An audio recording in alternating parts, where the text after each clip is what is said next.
as we get warmed up right here today, we got about 3 questions I want to get answered that was sent to me personally by, some friends and some parents that just had general questions. And actually some coaches from different rec ball leagues. So the first question I want to kind of go over is how old or how young should kids be when they first start kid pitch? Some coaches or some parents might think that kid pitch is starting way too early and it's hurting the kids' arms. I don't think so. I think kid pitch is right at a good level. I think 8, 9 years old is a good time for them to start kid pitch. Now, should we be throwing all different types of pitches? Absolutely not. Honestly, the only pitches that we need to probably work on throwing. Ooh, that was a save. The only ones that we need to really work on throwing is the fastball and the changeup. And I wouldn't even say a changeup as in a traditional, like I gotta twist my arm to make the changeup work. More so like go from like a 2-finger fastball, 4-seam, and make it a 3-finger. And don't slow your arm up, do the same thing. And I think just keep a little bit more pressure on your pointer finger. And I think it'd be all right. We shouldn't be throwing all speeds. We should not be throwing all speeds until probably, honestly, the safest thing for me to say is probably until they hit puberty. That allows their body to somewhat grow and to be mature enough to handle. But fastball changeups is predominantly what we should be probably throwing. And there's different forms of changeups. It's not just the changeup I mentioned. There's all different types of off speeds, but I think fastball changeup is fine for anybody to throw, even a 6-year-old. They can throw that. Now, we shouldn't also be out there throwing 50,000 pitches in one day, right? Keep it minimal. Also be mindful of how many, I remember when I was young, I used to go out there with tennis balls and just chuck them. Be mindful with how they're throwing the tennis balls too, because that light of a ball really does mess up your elbow a little bit. And, but go out there and throw some rocks, man. Just practice your throwing. I don't think pitching is a bad thing for you. Sorry, I had to work it real quick. So is kid pitch right now too early, like at 8 years old? No, I don't think so at all. I don't think so at all. I think if the kid is developed enough in terms of baseball IQ and he's talented enough, or he or she is talented enough, then I don't think we have a problem here at all. Watch out the veil. Watch out the veil.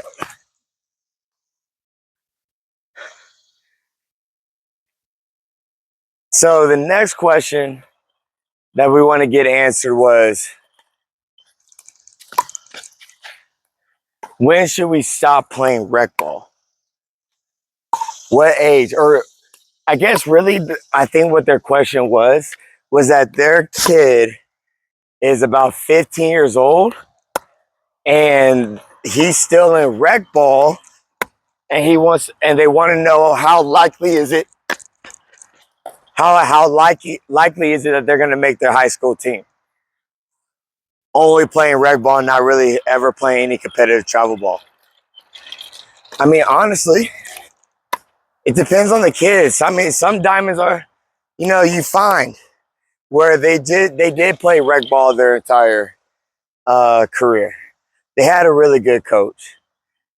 Like, that stuff happens, but to be honest, if you're going to be at a high level of high school, and if you want to get to college, you're going to have to play more competitive baseball. Wow, I messed that up. You're going to have to play more competitive baseball. You cannot sit there with rec ball, which is literally made for lower level, entry level ball players, and expect to get advanced level development. It's really hard because high school's getting tougher and tougher with more and more kids playing travel ball. High school's getting tougher and tougher. And if you're going to rely on just rec ball, I hope that you have some lessons set up with some high level coaches. You're practicing with them almost daily, almost 4 or 5 times a week, because there's a lot of things that they're missing. Rec ball, they don't have as hard, or they don't have hard pitchers. They don't have as great all speed throwers and real pitchers and fielders. Like, people are mostly out there for fun. So when you're around that, I'm not saying it's a bad thing, but what I am saying is that there's a reason. I messed that up. There's a reason higher level competitive sports exist for young kids. Okay, it's for them to get that extra advantage. It's for them to see more competitive baseball for longer, instead of just when they get to freshman year of high school. And to be honest, except for like a select few, if you wait until high school for competitive baseball, more likely it's too late, unless you go to one of these bummier schools who don't have a great baseball program and will take anybody. I mean, there's schools all over the country like that. If you go there, sure. But if you want to go, like, just in my area, like, if you want to go like Parkview, Brookwood, Grayson, like, you want to get to a high level high school baseball team, I don't know, brother. I don't think that's gonna work out. But anyways, on to the next question. Yeah, and I'm losing it. I'm losing it. All right, you ready to play? We'll play. You want to play the? Actually, we'll just keep volleying. We'll keep volleying. All right, on to the next question, which is, what do you think is baseball in a good position right now? And I think they're referring to the MLB, but I'm gonna kind of take it we're gonna talk about the MLB, but I'm also gonna talk about youth baseball too. So, do I think the MLB is in a good position? Yes and no. It's definitely the most entertaining right now. I don't even think most entertaining, honestly. Like that Mark McGuire, Sammy Sosa, Barry Bonds, that stuff was entertaining. King Griff. Wow, what a hit. But I think you're more entertaining. I mean, you got your hardest throwers ever. You have your furthest hit home runs. You have pretty much all home runs. It's very rare that runs are scored, it seems like, without it being a home run.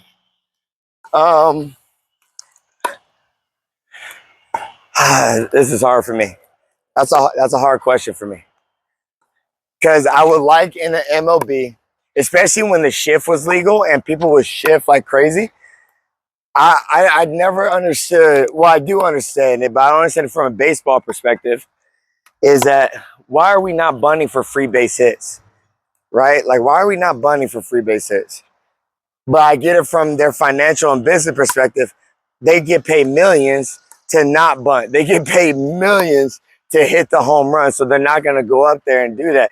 But I think that sets a bad example for the young kids, because they don't understand that. They don't understand you're out there getting that money and they want you to hit those home runs. That kid doesn't understand that. All that kid sees is you or any MLB player just trying to yank home runs, or not even yank, but big, huge swings. Not really worried about where the pitch is. Oh, I could have got that. And trying to hit opposite field, not really situational hitting. Like, I can't even tell you how many hit and runs there are. Like, truthfully, like, how many times do you see a hit and run? Or maybe a delay. I mean, a delay still ain't gonna work in the MLB, but you get my point.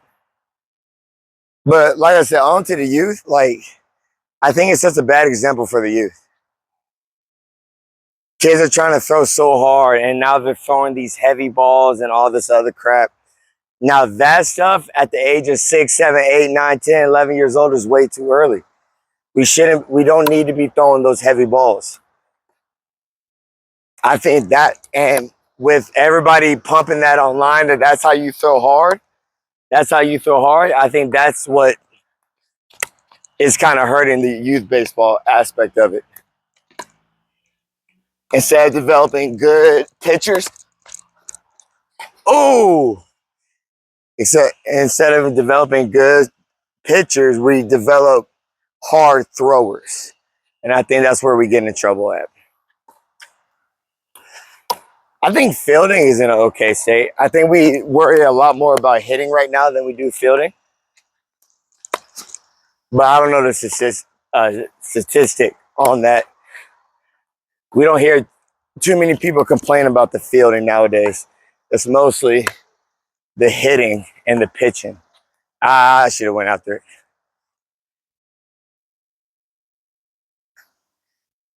So how does this affect hitting? Well, besides the kids that are just now, they're just y'all see it. Y'all see these kids that are, on these ball fields up to bat, and they have these big old just type of swings, and we're just allowing them to keep doing that. And I know, but the kids see that. That's how I hit home runs. That's how I hit home runs. Bro, that's not how you hit a home run. That is not a home run swing. A home run swing is something that can stay through the baseball and catch with backspin. If you just try to yank, the only pitch you're going to hit is an inside pitch. Your outside pitch you're cooked. The middle pitch you're going to hit off the end of the bat. And you're going to hit a $188 with a ton of strikeouts and wonder why I'm getting benched or sitting at the bottom of the lineup. It's because your swing is it's not built for youth baseball. That's a good shot. Oh, wow, good return.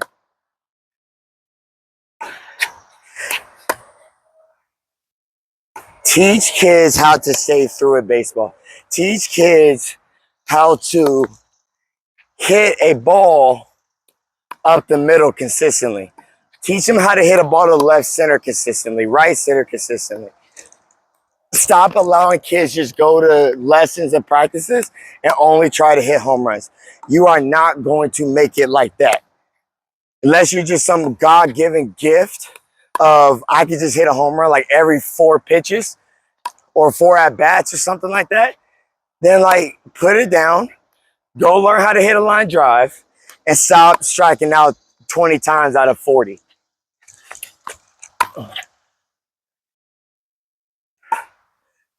In youth baseball, honest to God, hitting, if you're not hitting, I would say above a 400, like 350. I'd say 400 because of where I was at. Like I was easily a 500 hitter in youth baseball. But 350 and above, if you play at like majors and AAA, that's good. But if you're playing like single A and like all-star baseball or like double A, honestly, you need to be hitting way north of 350 if you're really a good hitter. I'm not saying that like if you don't hit above 350, you're not a good hitter. But what I'm saying is there's room for improvement. There's room to make a change, especially at the youth level. That's what's so beautiful about the youth level. You have time to make a change. Your body is you're still so young. You're able to make that change. Ooh. And make that adjustment.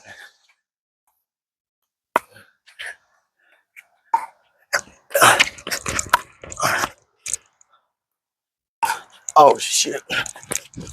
Oh, I missed it. Woo. Getting tired. All right, let's see. Let me see what the next. Let me see if I can remember what the next question was. Oh, but no, I'm not even done with the previous question. But also thinking youth sports, baseball is not in the greatest state because we clown people for, playing good or playing all the rules of baseball, right? Like we clown people for bunting. We clown people for these trick running plays on the base pass. Like that thing in the Little League World Series, I think. I'll do a video on it. There was something in the Little League World Series where like somebody was doing some crazy base running and people mad about it. Like you mad, then stop it. Like you can't be mad because somebody outsmarted you on the base pass. You just hurt emotionally. Like if you're gonna be mad that somebody is tricking you on the base pass and exposing your weaknesses, then it looks like you have something to practice on next practice.